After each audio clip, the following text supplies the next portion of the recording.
It's time for the Onyx News. Extraterrestrials, time anomalies, dimensions, remote viewing, UFOs, UAPs, and USOs, ghostly encounters, abductions, Bigfoot, and more. Your end of the week news source for everything unexplained. Here is your host for the Onyx News Podcast, Margie Kay.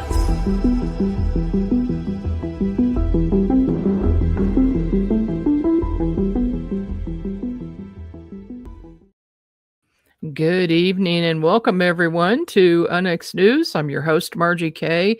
We are here every Friday evening, and we're going to have an announcement here coming up in December about a new show coming in January, so watch out for that. Got a couple of items that are now available in the Onyx Network store online. Just go to onyxnetwork.com and click on merch. We've got this limited edition anti-Mothman t-shirt that is guaranteed to repel Mothman. So there's a story behind that. So check that out. And then also the 2025 NX Network calendar is there. They are, I believe, $19.95 a piece.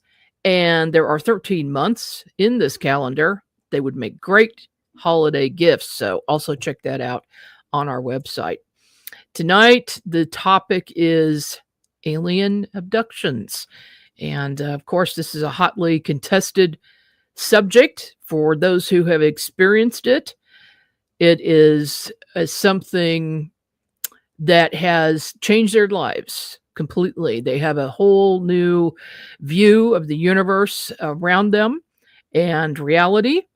And for those who have not experienced it, they can't understand the experience, and they can't understand what other people have had happen to them.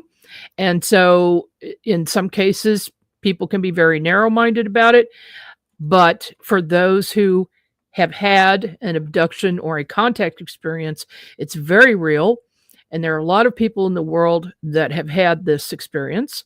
And this evening, we're going to be talking with Dona Massi. Dona is a writer, editor, and English arts content developer whose short fiction and articles were used in reading and writing assessments throughout the United States. Her articles about the arts, the environment, and current affairs have happened in Foster's Daily Democrat, Seacoast newspapers, and Portsmouth Press. She is also a playwright, and two of her plays were performed at the Provincetown Theater Company. Massi loves bringing relatable characters to life and depicting them in all their heroic and flawed humanity. Her debut novel, The Taking, was inspired by her interest in UFO folklore, I can't talk tonight, and reports of alien encounters. With a BA in Liberal Studies from Vermont College, she earned her MA in Liberal Studies from the University of New Hampshire. She lives with her husband in New Hampshire. Welcome to the program, Dona.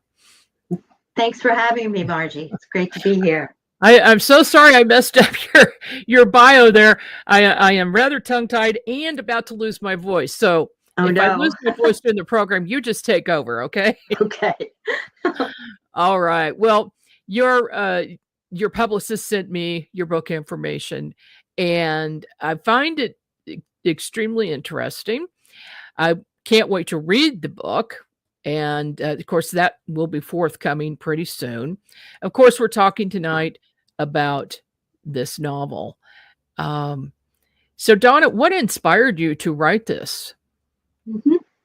I've had a strong interest in the UFO phenomenon and alien abduction phenomenon for most of my life. I live in New Hampshire, which has kind of a rich history of UFO encounters. Indeed. And yes, so I'm sure that that's part of it. My mom was also very interested and curious about it too. We would have a lot of conversations about it. So between those two things, and it's kind of an interest I pursued for a long time by reading. I am sort of a UFO documentary junkie, so I tend to watch many of them. So I kind of just soak up the topic because I find it very fascinating. It's a great mystery, and I mean, it's pretty ancient mystery too. Yeah. And I also had an experience when I was a young kid that I think is at the core of it as well. Maybe we could get to that in a second. But also, when I was in grad school, I took an anthropology class, and we had to write an ethnography, so about a culture other than our own. So for me, the only culture that I really wanted to, that I was dying to write about was about the UFO phenomenon. Hmm. This would give me a real good opportunity to really do a deep dive into it, maybe talk to a lot of people who had had experiences, etc. So I did that. My professor was a skeptic about the topic, but also Oh, great. That's always fun. yeah, I had to kind of talk him into it. I mean, in all fairness, he wondered whether it really represented a culture in the sense of the word. Um, but after we had a couple of conferences and discussions about it, he said, "All right, go ahead and see what you make of it." So I did, and I learned a great deal. I talked to some MUFON investigators, Mutual UFO Network investigators. Mhm. I interviewed some people that had had UFO encounters. So it was great.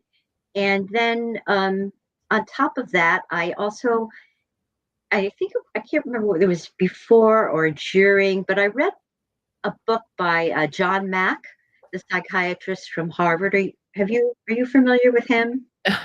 Yes, Yeah. absolutely. Well, I was really intrigued by what he wrote about the subject. He went from being an open-minded skeptic, I think is what he Mhm. called himself, to a full-throated believer after he treated about 90 patients in his psychiatrist practice at Harvard University. And these were people who didn't necessarily know what was going on with them, but they were experiencing all the symptoms of trauma, anxiety, fear, and I believe that Dr. Mack was approached by one of his colleagues who, was the first he'd heard of any of this, and he knew that Dr. Mack was interested in Eastern philosophy, and he thought he might be a good practitioner for these patients. So Dr. Mack agreed to see these people. And so from the time that he spent, I think was in the 80s and 90s, treating these patients, that's when he eventually became convinced that their experiences were paranormal, were UFO related and abduction related, Mhm. and really became very interested in the subject and began to believe it. And then after that, as far as I know, that he really, really pursued it with a passion, wrote about it, did other investigations, did clinical work with people who were Yeah. experiencing the same symptoms. Yeah, and I know about Mac's work, and I also well, he's since passed, but there was a gentleman here in Kansas City who was a psychiatrist at, KU Med Center, Mhm. and for over 50 years, he saw patients, and he was also seeing the same patterns.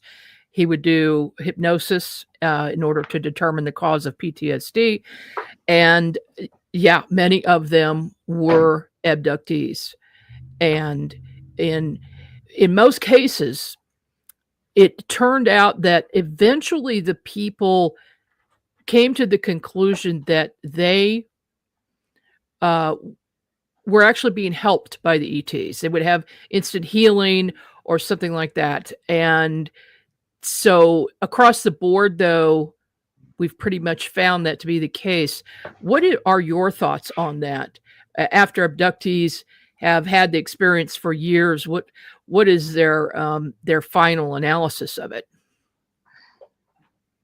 Well, I certainly have done reading that affirms what you said, that many people have found it therapeutic and and healing.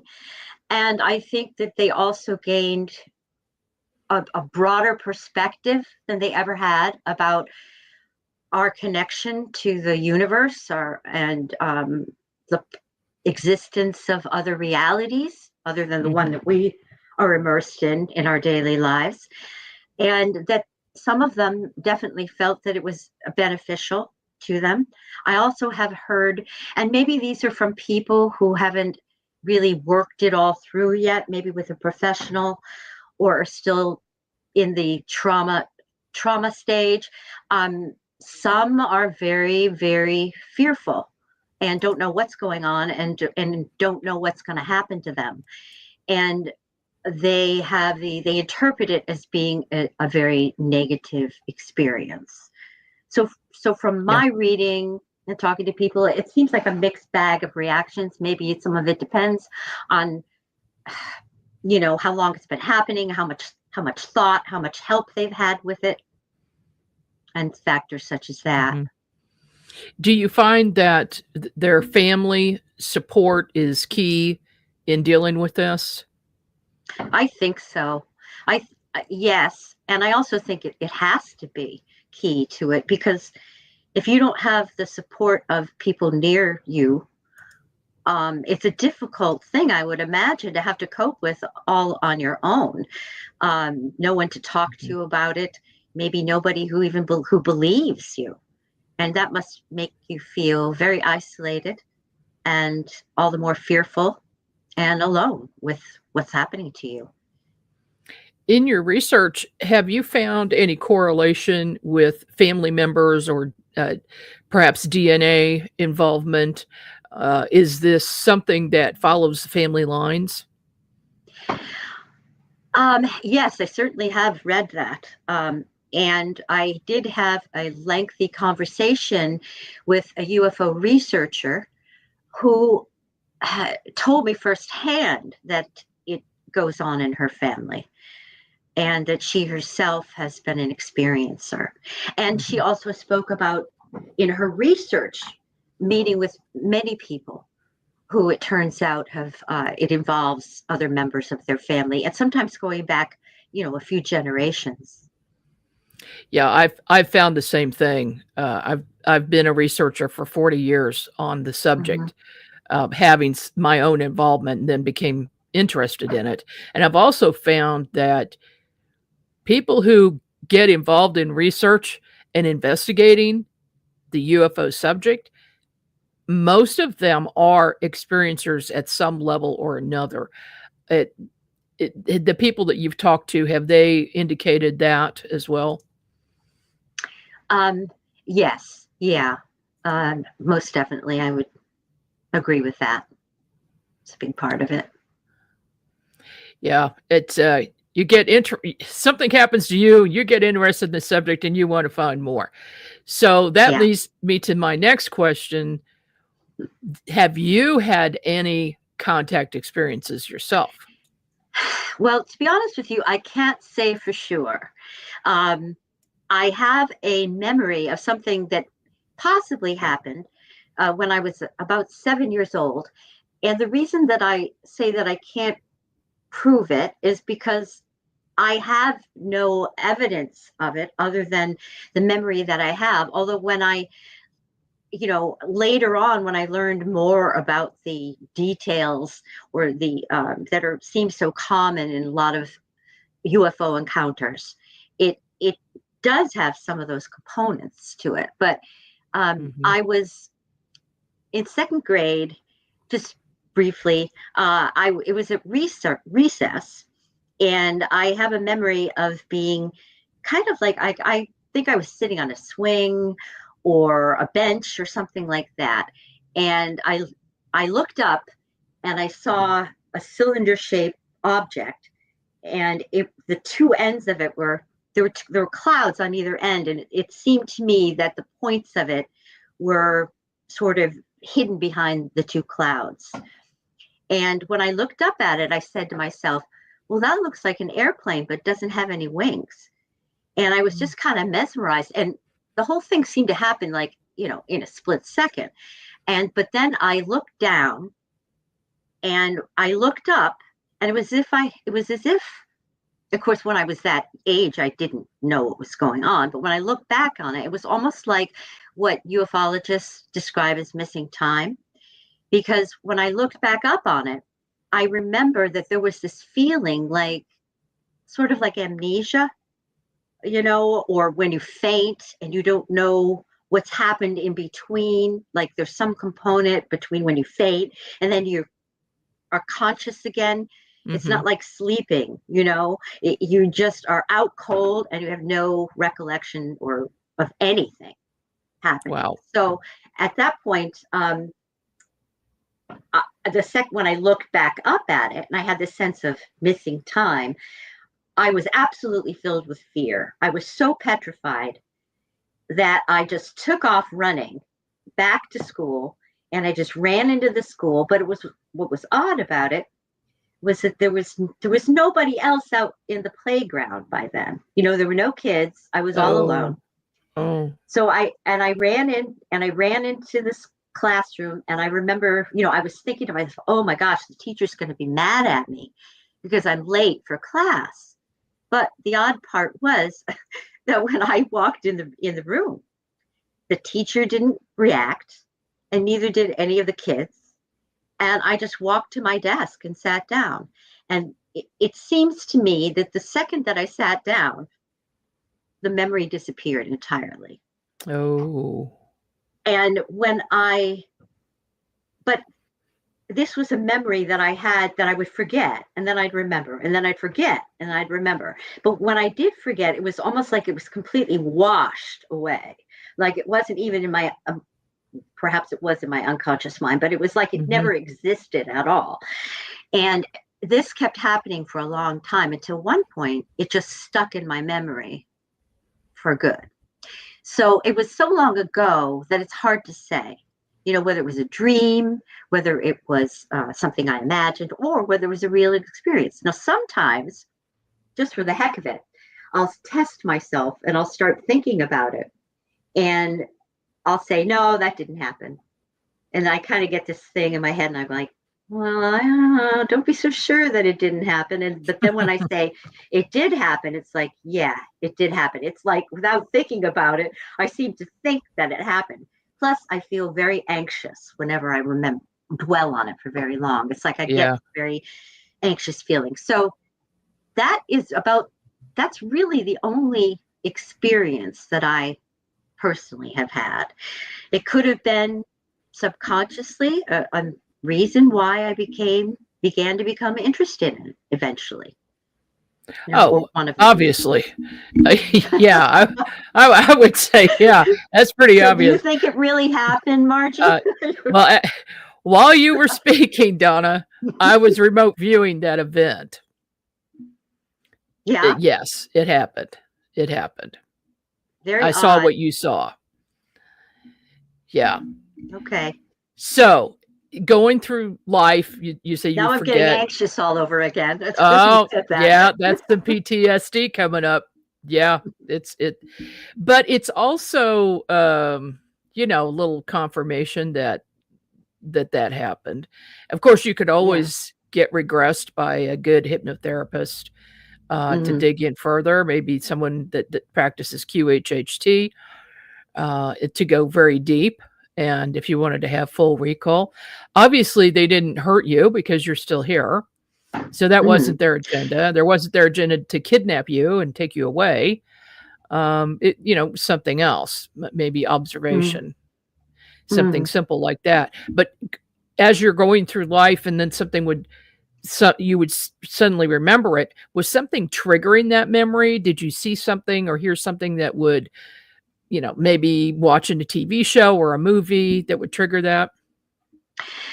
I don't know. I've never connected it. It maybe something did happen and I just wasn't, or I saw something, but I'm not aware of whether there's an actual trigger. Yeah. Yeah. I didn't, Uh, I never thought to think about that or look for that or pay attention to that. that's happened with me, and I know a lot of people. You see something like in a movie, maybe it's something simple like a coffee pot or, Hmm. something like that, and it triggers a memory of an event that happened to you 50 years ago, and then it's plain as day. Yeah. Yeah, that's it. That's how our mind works. We file things away, and we have to find them again in that big file box, and something triggers that memory and brings it up. Mm. So let's get into the book. Let's talk about the book. What Sure. is it based on? True story, or is it a conglomeration of things that you've learned? The taking isn't based on an actual um, true story. It is more like a compilation of things that I've learned, and so, for example, I think John Mack's writing was a real big inspiration for not the plot, but for some of the themes that I work with in the story. Mhm. Um, for instance, the I don't think until I read some of his work and maybe started talking to a few researchers and stuff that I'd ever really thought about the human impact of the alien abduction and experience or a UFO encounter experience, um, in terms of how it would affect the person involved with it, the psychological and emotional impact, how the difficulties that would occur as a result of being a victim of those. Well, I don't want to say victim, an experiencer, you know. Mhm. Um, but from the research that I did, I realized, oh yeah, that is a big thing. That could be a big thing. And so as a writer, it made me really curious to explore that in a work of fiction. Um, I like epic kind of stories, and it seemed like the UFO and alien abduction phenomenon is really quite an epic thing, epic events. Yeah. But I wanted to look at it in the taking, at sort of the micro level of how it would affect individuals, the person who is the experiencer and their family members, like you were speaking about, those who are close to them, who are experiencing it along with them. And also, you go through this and talk about the stages of, well, something's going on, you don't realize it because you might have buried memories, and then it builds and builds and builds, and until finally something triggers those memories for you, and it's what's happening. So I thought that would make a very emotional and dramatic story. And so that was really that's my inspiration for the story Mhm. of in the taking. So this is a novel.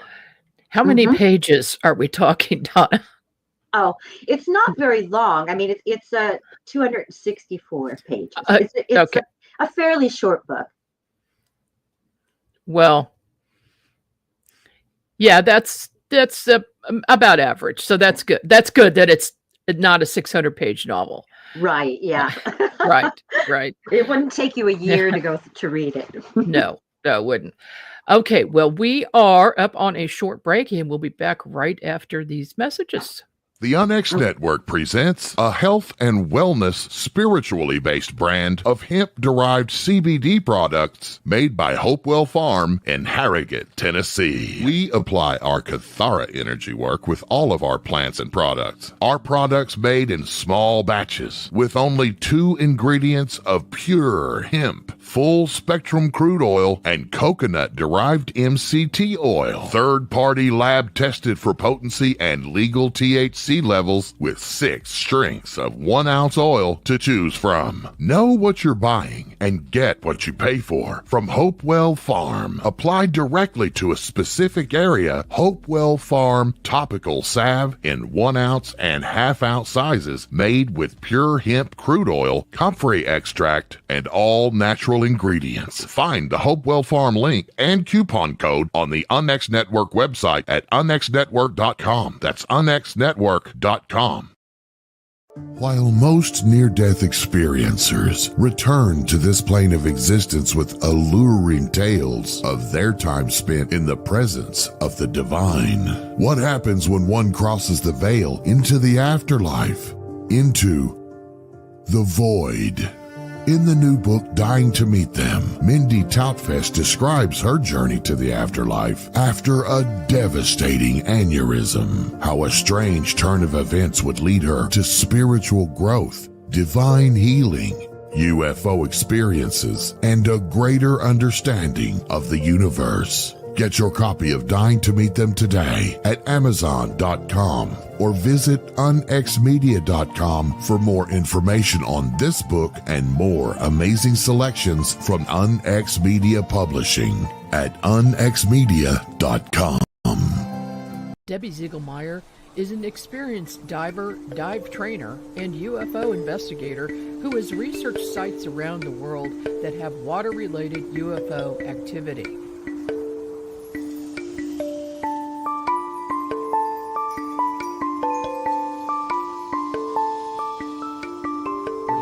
That even the Pentagon admits that there are unknown objects in the skies and underwater around the world.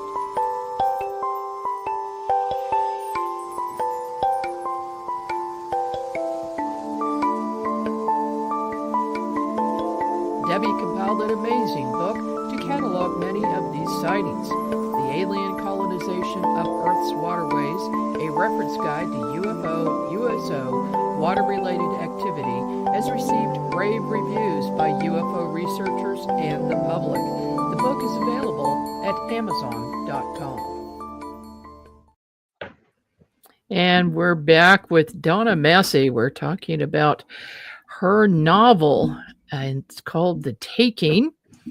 And we are in the middle of discussion. Donna, I wonder if this would be a good time to show the trailer. Shall we do that now?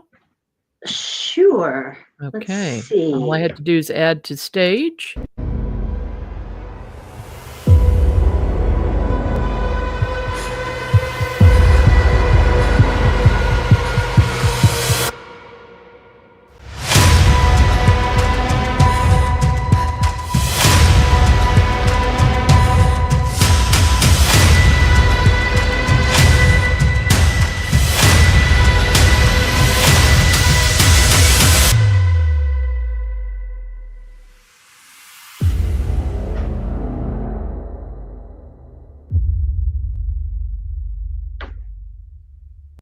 Nice. Yeah. Nice job on it. Would make a good movie. Yes, just from seeing the trailer, it sounds like it is a movie that's in the works. Yeah. Are you, well, you write screenplays, you right? Well, I've written a couple of plays, not screenplays, for the stage. Well, close enough. Yeah. Close enough, right? If you could do one, you could do the other. Yeah. Well, I'd rather have a big producer put up the money, and maybe I can be a script consultant. There you go. That's how that works. Yeah. I happen to know a Hollywood producer. I'll put you in touch if you want. All right. Oh, yeah, please do. Yeah. The Taking. Know a couple of them. Excellent. And it's a good name too. It's a good name for a book. Good name for. How did you come up with the name, by the way? It just came to me. I had a working title for a long time, and I was really kind of stuck on that. And then when excuse me, my email is buzzing me. But when I pitched it to Collective Ink. I'm going to shut down my email. I had my speaker. Okay, that should do it. my publisher, Collective Ink, when I pitched the book, they wanted me to change the working title that I had. So it took me a while to think of something, and but then, like often happens, it just pops into your head, and you're like, yeah, that's it. That'll work. Yeah. The other one wasn't. They thought that the first one didn't really tell enough about the genre of the book, and I have to agree with them. I think The Taking is a much better title. How long did it take you to write? Well, it took me quite a long time because I don't have the luxury of just writing for fiction for a living. So I was writing it in between, my very, very demanding job as an English language arts content developer. And it was my first novel. So I kind of plodded through it carefully. I wanted to have a clear idea of where I was going. I didn't map the entire story out beforehand, but sometimes I wait a while in between when a few weeks or a month to figure out what was going to happen next, the cause and effect of what where it would be leading me after I'd finished a certain section. So it took me a number of years, 5-6 years. And then, there was getting ready to pitch it, etc. So it was quite a long process to write and rewrite it and get, edit it, and etc. Oh yeah, it always is. It seems like it takes forever. And Yeah. I'd like to hear how other authors, what their process is, because everybody's different in their processes. I'm a little haphazard. I will have an idea and I don't write an outline. I just write down some main points and then just start writing. And, and then I'll set aside a certain amount of time every day I give myself a deadline, just to get it done. So can you give us just a short synopsis of the book without giving away the nitty-gritty details of it? Sure. Do you want me to read the back cover copy? That will give you an idea of the plot. Okay. Yeah. An unnatural silence and a feeling that you were all alone in the world. John and his daughter Vera grieve the loss of Vera's mother, who mysteriously disappeared when Vera was a baby. As John struggles to raise his troubled daughter, he dismisses connections between his wife's disappearance and Vera's bizarre dreams of otherworldly creatures.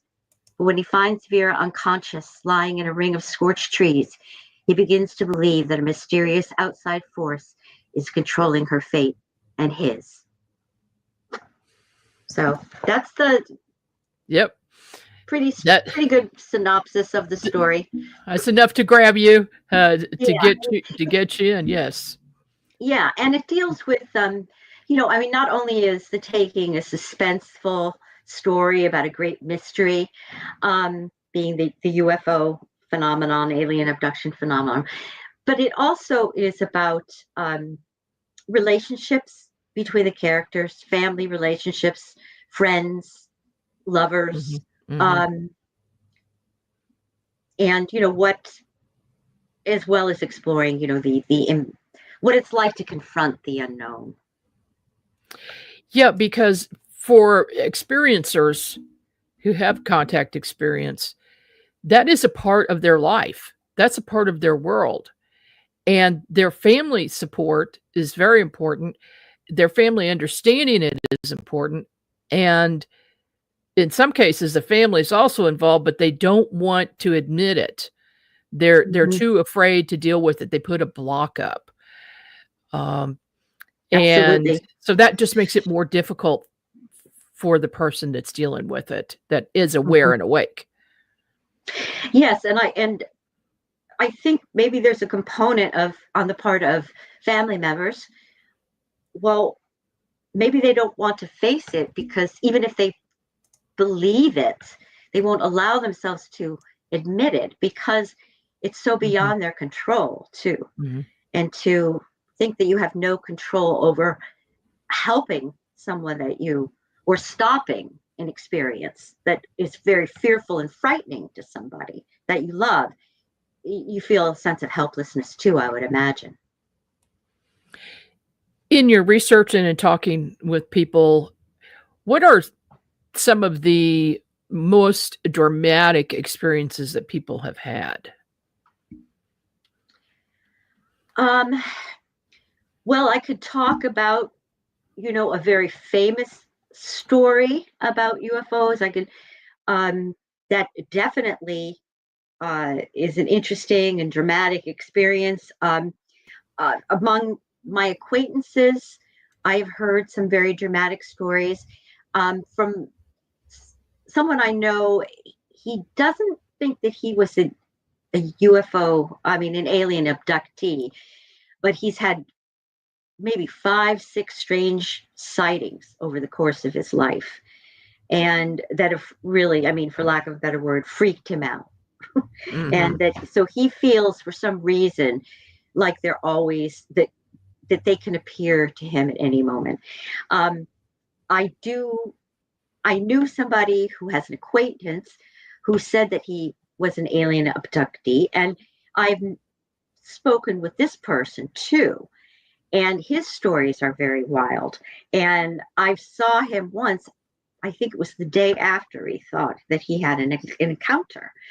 And so I just listened to him talk about everything that happened to him. And, from what I know about this abduction experience, it sounded as if it had the hallmarks of a real abduction experience. I honestly, I didn't know what to make of it. Because although I do believe that this is a real thing, I don't always necessarily believe everyone who tells me a story about it, just because by nature I just am, I'm very open-minded, but at the same time, I'm just like, well, maybe, possibly. Sometimes I'm absolutely convinced, but other times I'm more reserved about making a judgment whether it's real or not, what someone has experienced. Sure, well, because like you said earlier, there's no way to prove it. Yeah, it seems as if there is actual proof, just in general, physical proof of UFOs and stuff. Oh, it's out there. Yeah. Yeah. But short of, like, what do they say about Bigfoot? Unless we come up with a body, nobody's going to believe it. Although some people think we do have alien bodies in storage somewhere on military bases across the country, for instance. Yeah. I've heard that from a number of people who were ex-military. Yeah. Don't have any reason not to believe them. Yeah. And of course, with the technology we have today, they most likely back engineered some things that they got in the 40s. But earlier you mentioned a well-known abduction experience. What was that one? Well, I think it's considered the first modern alien abduction experience, Betty and Barney Hill UFO abduction in New Hampshire. Well, since you were from New Hampshire, I figured you knew about that one. Oh yeah. It's pretty legendary. And I did have the opportunity to speak with Kathleen Marden, who is Betty and Barney Hill's niece. And she's a UFO researcher. And she was, for a while, she was a MUFON investigator and trainer. She's also a sociologist, and so and a social scientist. So she writes a lot about the psychology and the social impact and stuff of these encounters. And so when I interviewed Kathleen, I heard, and Kathy was about to publish a book about their experience. It hadn't been published yet, but she was nearing completion of it. And she shared with me a lot of really fascinating details that she said hadn't been made public yet. And we had like a 4-hour conversation. She probably got sick of me, wanted me to go home, but it was such a great conversation, and captured my imagination to hear the story about it. How they were abducted, and this took place back in 1961, so it's a very long time ago. But they were driving home from spending a weekend in Montreal, Canada, and through the White Mountains of New Hampshire, back to their home in Portsmouth, New Hampshire, which is about 60 miles from Boston. And it was late at night, and Betty spotted something in the sky that she thought at first was a shooting star. And she pointed it out to Barney. He couldn't really look because he was driving, but then it started behaving quite strangely. It was moving. And then eventually it was right above the car, and it seemed as if it was keeping pace with them as they were driving. Mm-hmm. And so they stopped once or twice to get a look at it. And Barney had a pair of binoculars in the car. And so he pulled them out and he went to look. And he says that he could see windows and he could see individuals at the windows of the UFO. And he said that but looking through the binoculars, it's almost as if they were speaking to him telepathically. And he felt like they were going to be captured. He went running back to Betty, and and he's yelling, "Get in the car, get in the car, they're coming after us." So they did, and they were racing down the road. And then the thing was chasing them. And at some point, they just sort of dropped out of consciousness. They ended up driving down this dirt road where the encounter happened. And later on, when they got back to Portsmouth at their home, which was about 5:00 in the morning, one of the first things they noticed is that they were like 2 or 3 hours later than they would have gotten home. Mm-hmm. And they really didn't explain it. They were both exhausted, so they kind of flopped into bed. Betty had a brand new blue dress that she was wearing, and she kind of, like, I guess in her half sleep, took it off, put it in their closet.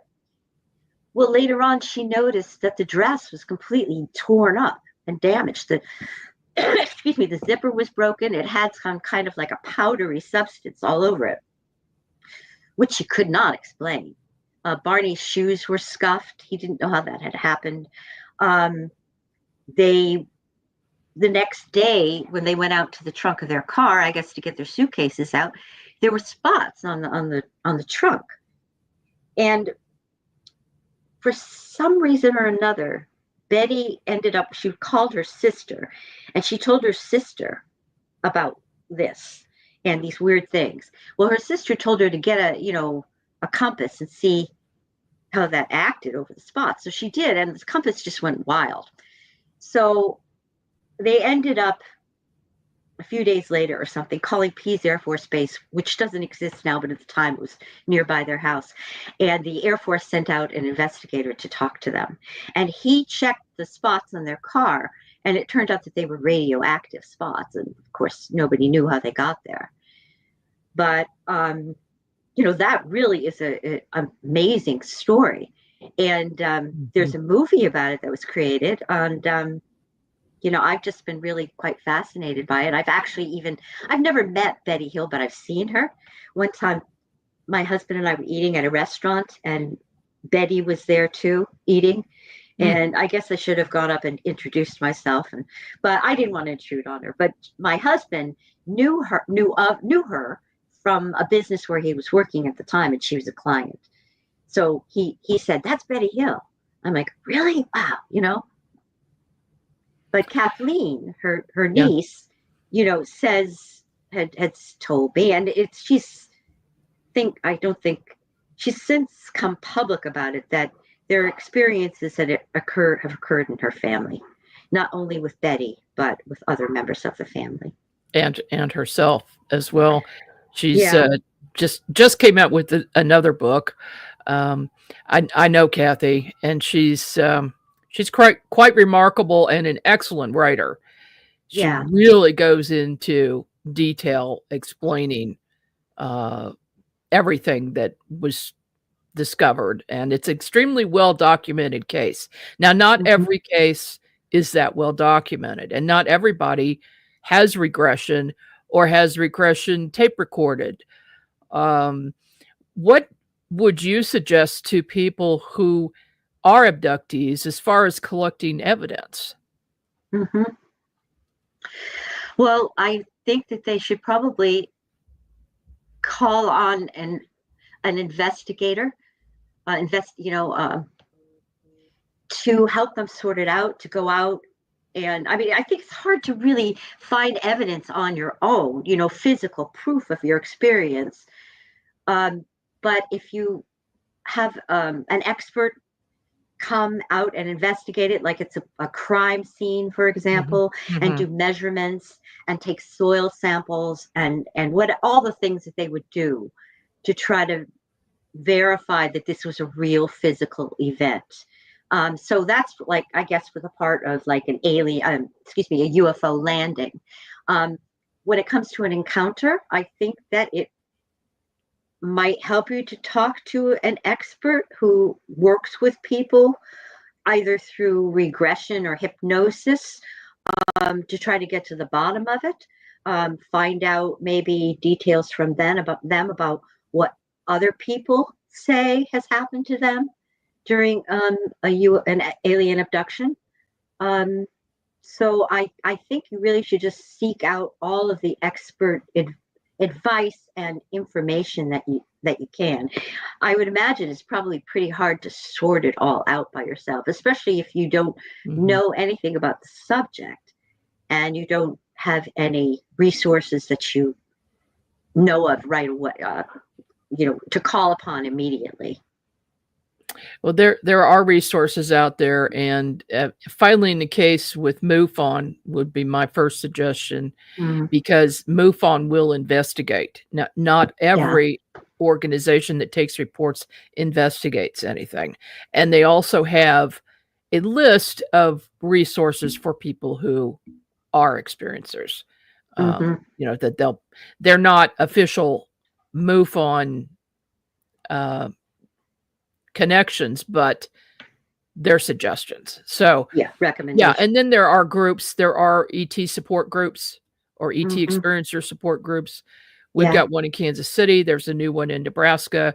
Um, they are all over. So yeah, this is so did writing the book or doing research for the book change your attitude or your beliefs about ETs? I don't know if it changed my attitude because I always have tended to believe that it's true, that it's really happening. Um, I think I wrote the book because I have that belief that it is a real thing. And so, I mean, it hasn't changed my mind about anything. If anything, I think that it probably still remains a mystery to me. In the taking, I I think that one of my goals was not to answer questions, but to raise them too. Mhm. Because I mean, as much as we know about what abductees experience, etc., um, there's so many still unanswered questions. And so I didn't want to pretend that I had all the answers. I didn't want to wrap it up, like in a great big in a bow and tie it. I think one of the most interesting things about the taking is that it still remains a mystery throughout. It doesn't Mhm. attempt to try to explain it altogether. Right, that would be impossible, Yeah, to that would be do. impossible. Well, unless Yeah, I was just making it up, unless I just right. wanted to somehow have resolution and to answer, who is it? Where do they come from? Why are they here? I can only speculate like most of us can. Some Yeah. people probably know more than I do about all of those questions. You mentioned earlier that you were writing a paper for one of your professors. What is a final assessment of your paper? You mean from the professor or from the professor? Oh, from the professor. He thought it was quite fascinating and interesting. He, no doubt about it, and he thought it was well written. I think he still remains a skeptic. I didn't convince him that it was true. Maybe I made him a little bit more open-minded because of comments he made about, wow, this is really quite fascinating. I didn't know all of these things, but it didn't convince him. Like maybe a UFO would have to land in his backyard for him to believe it's true. Right. I'm not sure. But at least he got a little education. Yeah, I think so. Like, yeah, that's good. So I guess the big question is, besides turning this into a movie, what are your next steps? Are you planning on doing any more writing? What do you have going on? Yes, I am planning on doing more writing. I'm doing, since the taking is available for pre-order right now, and the launch date is coming right up. It'll be released in January 2025 in North America, and then in the UK and other countries in December 2024. So I have work to do to help, Ron Fire Books get the word out about it. And I am also writing another book. It's not a sequel to The Taking. It's not a UFO story either. I believe, though, that it will have some elements of magical realism in it, because I like mixing genres, and that's why with The Taking, it's kind of like a suspense thriller with this paranormal element, because I am really interested in characters. And like when I read a book or when I watch a movie, I like the characters. That's what really draws me into it. I know I'm not alone in that. And I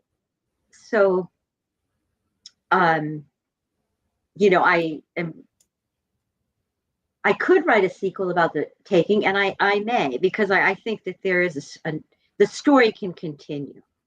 But the story I'm writing now is different. Although, as I said, it will have some paranormal elements, or magical realism, I should say, instilled in it, where it feels natural to do that. Sounds very interesting. So I assume you will let me know when that one is ready to go. And we'll it'll be a while. As you know, writing is a process. Right. It certainly is. Now I have a writing group, though. I'm in a writing group, so that's great. We meet once a month, so we have audiences for each other to read our work too. So that helps with the motivation, and it makes it very, kind of exciting to be able to have something to present, if not every month, very frequently. Yeah, well, that's great. All right, Donna. Well, thank you so much. And if anybody wants to do a pre-order, go to Amazon, Kindle, Barnes and Noble, all the major bookstores online, and get your pre-order in for the book The Taking. Yes, and I do have a website.